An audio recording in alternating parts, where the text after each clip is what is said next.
anyone who thinks that they can follow a legal and financial process by watching some 10-minute videos and hoping for the best, quite frankly, has missed the point of everything that we do.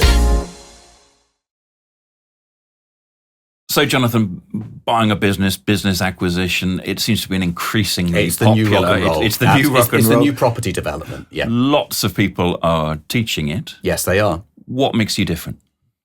Well, first of all, I've actually done it, where a lot of the people teaching this are people who have thought about doing it. Maybe they've tried, they haven't been successful, and they thought, well, I'll just teach it instead. But I think this is the same with property investment. I've heard of people teaching property investment who don't own any properties, never bought a business, including their own house. Yeah. So buying a business is a very practical subject, and it's all very well teaching theory, but I teach practically what happens, what actually happens in real life, the good bits and the not so good bits, because I think you learn more from the not so good bits than you learn from the good bits. And you've got to have a combination of all of that to be able to do it yourself. And you say warts and all, good bits and bad bits. Do you make a lot of mistakes? What, me personally or anyone? Anyone who's going out and buying a business, is it typical that they will make a lot of mistakes first time? Good question. If you're doing it by yourself, it's all mistakes, and anything you get right is beginner's luck. Okay? Right. If you know what you're doing, the mistakes are minimized, and before you make a decision, you run it past your peer group, your mentor, and you check that you're doing the right thing, then the mistakes are minimized. You can't eradicate every single, because there's so many unknowns and there are so many other parties involved. So time is money. You don't want to waste time. Mistakes always cost money. You don't want mistakes. So for people who want to acquire a business in the shortest possible time with the least number of mistakes, need to get proper advice and guidance. I mean, you don't go out and write your own contracts. You don't be your own lawyer. You don't be your own accountant. Sure. You get someone who knows more about it than you do to help you with the process so you get a successful outcome. And that's what I do, particularly with business owners who want to scale via acquisition. So you're helping people to build a team of experts that together... That's one of the things. Yeah, absolutely. So I give people an educational framework. So I give them a systemized approach to acquisitions where you start at the beginning and you work your way through the process. Mm-hmm. But along the way, you get the help and support, which might be those people with expertise. It might be people with general acquisition expertise, right. People like myself, who are going to make sure you don't make the silly mistakes, because even smart people do stupid things. So you could be a really, really smart business person, but you can buy a business and do something really stupid that messes up the acquisition because you don't know what you don't know. And when you don't know what you don't know, you can do those things and pay the price later. What I say to people is invest in a solid education in business acquisition. Yes. Because the few £1,000s that you invest in that education will pay dividends forever in the businesses that you buy. And I always say, look, if you're going to be buying a business that's going to make you tens of thousands, hundreds of thousands of pounds profit a year, it makes perfect sense to get that right. If you get it wrong, you've lost it, and it might cost you money as well. I know you deliver in several different formats. You do some of your training online, some face-to-face. What is the difference? What will I learn differently by engaging with you face-to-face as opposed to joining you on the internet? Yeah, well, Zoom is really convenient. So you can be on holiday, you can be between meetings, you can be in your office, you can be at home, and you can join a 2-hour Zoom call. And we do this every month with our mastermind clients. So that's a really convenient way of learning new things. Yes. Getting together with people who are doing what you're doing, listening to other people's challenges, listening to the solutions to those challenges, having a dose of inspiration, a dose of motivation, coming off those 2 hours with a plan of action. You can put yourself in the hot seat and say, Jonathan, right, this is the deal that I'm looking at. tell me what's good about it, tell me what's bad about it. And then half a dozen other people can chip in on the Zoom call and say, this is my experience, this is what I would do, or I own a business similar, watch out for that. Okay, yes. So it's massively convenient, very, very beneficial. We couldn't have done that years ago. Zoom now, so good. But the live events that we do, where we bring everyone together in a smart hotel in Richmond upon Thames, so a nice, comfortable environment. Yes. Where you can be in a room with 50, 60, 70, 80 people all doing the same as you, not just from the UK, where people fly in from other countries to these live events, and sit there for a day listening to people who were sitting in the same seat as you 2 or 3 years ago. And look, this is the group that they've just built and sold. Listening to expert speakers on, not just on acquisitions, we bring people in on tax, on asset protection, on things that are related to business ownership.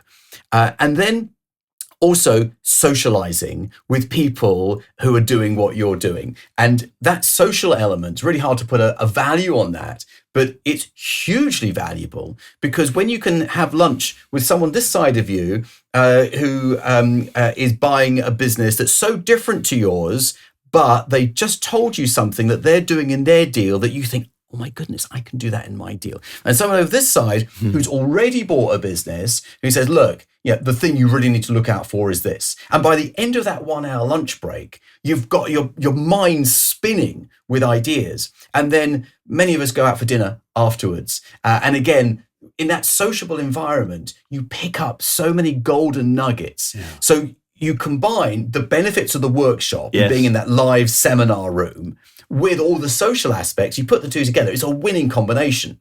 So we deliberately layer our education. So it's partly easily accessible. You can get on a Zoom call and learn stuff. Plus, get in your car, come down to Richmond upon Thames. It is worth every single moment of that journey to be in a room with people doing what you're doing. And it sounds as though at those live events, there's synergy and collaboration rather than a sense of, well, that's a competitor. There's no feeling of competitiveness. There's no backstabbing. There's no negativity in any way. It's quite remarkable. I think, for a start, everyone appreciates that there are millions of businesses that you could buy. Right. And you can be in the same sector, and maybe there's a joint venture there. Maybe there's some sort of collaboration. But even if there isn't, you could be in the same sector, let's say care homes. Yeah. And you want to buy care homes, and that person wants to buy care homes. Well, look, they're in the northeast, you're in the northwest. There are thousands in both areas. They want to go for big care homes. You want to go for small care homes. They want to go for specialized. You want to go for... the care homes are all different types. So just saying I'm in the same sector, you're not in competition at all. And that supportive, collaborative environment, again, really hard to put a value on it, but you don't get that elsewhere. You don't get that at a BNI meeting. You don't get that at a Chamber of Commerce networking event. You don't get that from your family and friends, because they probably don't understand what you're doing. And I guess it's partly because everybody's there for the same reason. Everybody's there to learn. Everyone's there to grow, as opposed to seek business, tout, network. Yeah, absolutely. Everyone's there for exactly the same reason. And we have an online resource center, a vault, if you like, that we have put together over the years, where every question that you could ever possibly ask about buying a business has been answered in some sort of video content or an audio file or a manuscript, a document, a PDF that you can download. So we put this together in a very structured way, otherwise you'd never find anything. And we put it into 21 steps, and we call this the complete business buying system. So people always say, how do I get the best out of this program, Jonathan? And there's two things. The first is start with the resources and start at number 1 and work your way through to number 21. And then once you've finished, go back to the beginning. It's like a Netflix box set. You go back to the beginning and you start again. Right. And that gives you a really solid foundation. The number 2 way of getting the very best out of Mastermind, getting the best out of the program, is to get involved. So turn up to the Zoom events, turn up to the live workshops, turn up to our networking events, turn up to our social events. We have a summer party, we have a Christmas party. big black tie event, annual event. We had 150 deal makers there last year. Live music, fun casino. I mean, it's a great night out. Again, socializing with people doing what you're doing. Now, let me tell you why that's so important. Yeah. You become the average of the people that you spend the most time with. So if you spend the most time with people who don't have much money and are struggling, then unfortunately, negatively, it does rub off in you a little bit because you don't want to be the tall poppy. But if you spend time with people who are doing really well and ambitious and their business is growing, then you are dragged along with them and you become more successful as a result. And it's the same with buying a business. You spend time with people who tell you can't do it, get a proper job. Why are you even putting the effort in? Oh my goodness, isn't it risky? And all those people who put doubt in your mind, you're not going to do it, are you? Spend time with people who are building groups, selling companies, buying businesses. You spend time with those people, it rubs off on you and you become that person as well. So you've got to decide who you want to be. Do you want to be the successful acquisition entrepreneur who appears on my podcast as someone who's bought these businesses and is doing so well? Well, if you want to be that person, guess what? You hang out with people like that. Yeah, very good, very good. So I get what sets you apart in the way the Dealmakers Academy works, but for people who try and do it on their own, what's the biggest mistake you see time and time and time again?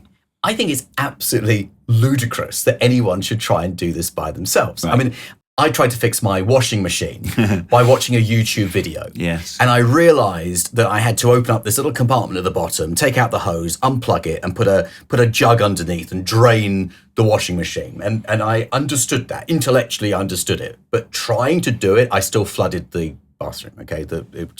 Water went everywhere. Now, that's just fixing a washing machine. Buying a business, it's a legal process. There are legal documents that you are signing. Yeah. If you don't know what you're signing, you could lose your house. If you sign the wrong document, you could lose your house. Right. It's a financial process.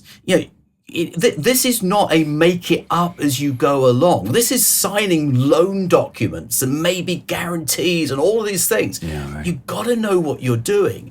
And when you're buying some decent sized businesses that have millions of pounds of revenue, you've immediately got an obligation with HR and people and 2P and all of these things.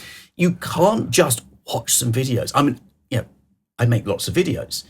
I do lots of podcasts, but therefore whetting the appetite of people. Anyone who thinks that that's all they need is going to come a cropper. And I've seen it happen. I've had people message me on LinkedIn and say, Jonathan, I've been watching your podcast for a while, and I went through the process of buying a business, and either there's two types of message. Either I've got stuck and I don't know what to do next. Right. Help me. I say, well, that's called mastermind. Mm-hmm.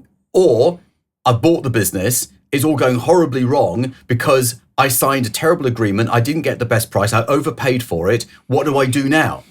Well, if we could wind the clock back 6 months, join Mastermind, you'd still own that business, but it would be a successful deal rather than a deal that's falling around your head. Yeah. So to answer your question, anyone who thinks that they can follow a legal and financial process by watching some 10-minute videos and hoping for the best, quite frankly, has missed the point of everything that we do.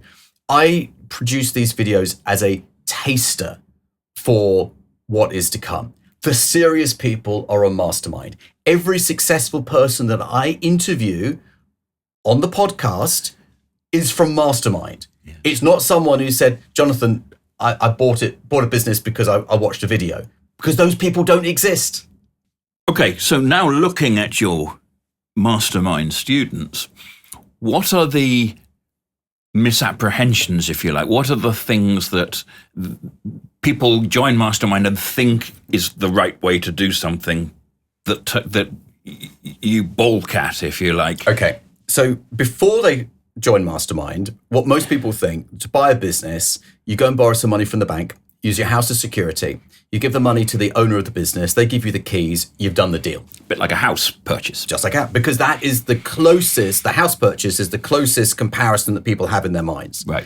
Now, you could do it like that, but what if you didn't have to give your house as security? What if you didn't have to go and borrow money from the bank? What if you didn't? Because if you borrow money from the bank, they'll expect you to put in 20, 30% of your own money, sometimes up to 50%. Okay. What if you don't have that money? Or you have that money, but you want to keep it in the bank?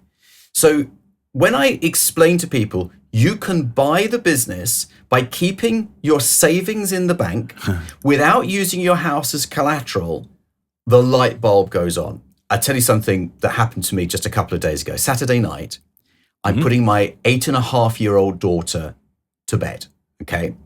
And she's trying to prolong it by asking me questions. Extra story, that sort of thing. Yes. And she said, Daddy, how do you buy a business without any money? And she's never, well trained. Now, I'll tell you something. She's never asked me this before, okay? This is completely out of the blue. And I said, where did you hear that?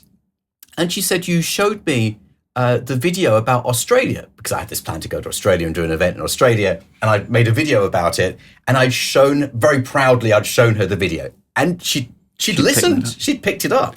Fantastic. So I said, imagine, Lily, because she said, I don't understand, how can you do it without any money? Because you need money to buy something, which I'm glad that she's grasping a smart cookie, the reality of commerce.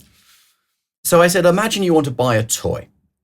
And the toy is £5, but you don't have £5, but you get £1 a week pocket money, but you haven't got £5 to buy the toy. You could say, Daddy, lend me £5. I'll then go and buy the toy for £5, and then I'll pay you back £1 a week for the next 5 weeks. And she said, oh, right. I said, so that means you don't need the £5, but you can own the £5 toy immediately. Now, that's exactly how I explained it to her, and she got it. I mean, that's a very simple version of what we do. But when I say to business owners, you want to buy that business, it says that the price tag is £1 million, but you haven't got £1 million. But what if you don't need £1 million to buy the business? And again, the penny drops and the light bulb goes on. So when people come into Mastermind, quite often they have those misconceptions. I usually, by the time they sign up for the Mastermind, they've already overcome those. Occasionally I get people, it's kind of such a, it's like a stuck record in their head. Well, it's such a fundamental thing, I have to break them out of that belief. Yeah. But when you're broken out of the belief that you have to have the money in order to do it, and I tell you the question that people need to change. The question people often start off asking is, how can I afford it? How can I afford that business? A competitor wants to sell, but how can I afford it? Yeah, he wants millions of pounds. How can I afford it? Wrong question. Because the answers that start going through your head are, I haven't got the money in the bank. I don't think I can borrow. I haven't got the collateral. I haven't got the credit rating. All of these things. Sure. But what if you stop asking yourself the question, how can I afford it? And you change that question to, how can I fund it? How can we fund this acquisition? What assets are on the balance sheet that we can leverage? What cash is in the bank here? What can we do what part of this deal can be seller financed? How can we, and we call it a deal jigsaw. It's where you see all the pieces of the jigsaw that don't make sense when you see them separately. Right. But when you fit them together, you can see the picture on the front. And the picture on the front is the business that you're buying. Okay. So when we start thinking, how can we fund it? We might actually come to the conclusion that we can't fund it. In which case, we've got to go back and renegotiate the price. And let's say we can do that, in which case we can now fund it. Let's say we can't renegotiate the price. They will not budge on the price. You walk away. You walk away and you look for another business. And this is the benefit of deal flow. And one of the things I teach in Mastermind right from day one is you need deal flow. If you're looking at one business to buy, you'll never know whether it's a good deal because you have no sense of comparison. Who goes and looks at one property as a new family house or even as an investment? Or one car. And says, right, that's it. So deal flow is what it sounds like. It is having lots of potential acquisitions. It's having choice. On your file. It's having choice. And here's the thing. You need to let each of those potential acquisitions know that you have choice.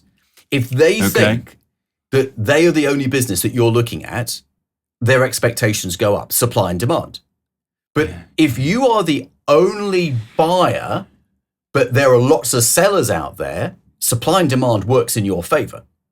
So buying a business is all about supply and demand. Yes. If you have lots of choice, you can then make comparisons. You can say, well, this business over here looked amazing when it was the first one I was looking at. But now I've looked at 6, actually number 5 is the best of the 6. And does that not happen number a one. lot? Does that happen a lot? Almost always. So you can get really excited about a business, Yes. see 2 or 3 more and think, actually, it wasn't as good as I thought. There's Because nothing you like had it. no sense of comparison. Yeah, right. And of course, the seller is selling it to you. So they're going to tell you all the good stuff. You get all excited. You get emotionally involved. You might even become a motivated buyer. And I help people avoid becoming motivated buyers. When you become a motivated buyer, you want it so much, you do irrational things like paying too much money on terrible terms. And I've heard people say, well, yeah, if I could put a bit of my own money in to top it up, I could do the deal. No, just do a better deal. It doesn't involve your own money. Yeah. Very good. Very good. And so deal flow is clearly an essential component. Finding out how to fund the acquisition rather than saying, how can I afford it? What are the other sort of very basic, elementary lessons that you teach? A key lesson that I teach is you need to protect yourself. Okay. So I think across the years, we've all bought properties where even the survey didn't show up something in the loft because the surveyor couldn't get into the loft and the roof needs to be replaced in the next 12 months. And there's this huge cost. Now, you can do that with a business as well. You can buy a business, you can do the due diligence, but it doesn't reveal something that you only discover when you're the owner. What you need to do is protect yourself in such a way that that is not catastrophic to you personally or any other businesses that you own. So you need to ring fence liability. And we do this using limited companies. So a limited company is used as what we call a special purpose vehicle, which is set up with the precise purpose of the acquisition. Okay. So it's not your existing company. It's not one that you've got sort of that you don't use very often, that you just file dormant accounts for. It's a brand new entity that you use to do the acquisitions. Just the acquisitions. You don't then trade the business through that limited company. Well, you might do if it's an asset purchase, but if it's a share purchase, no. The existing trading company continues to be the trading entity. But the acquisition is done by a special purpose vehicle, never by your existing business and never by you personally.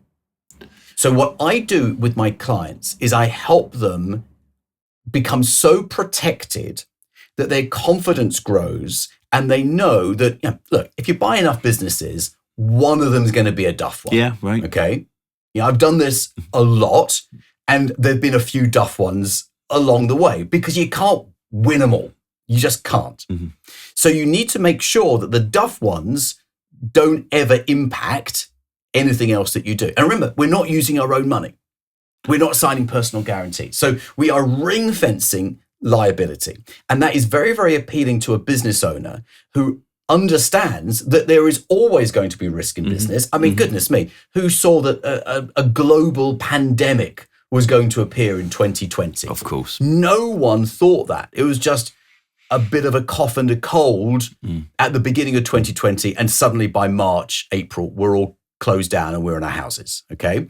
So we never know what's around the corner. So we need to protect against that because business is uncertain. We need to make sure that we create as much certainty as possible.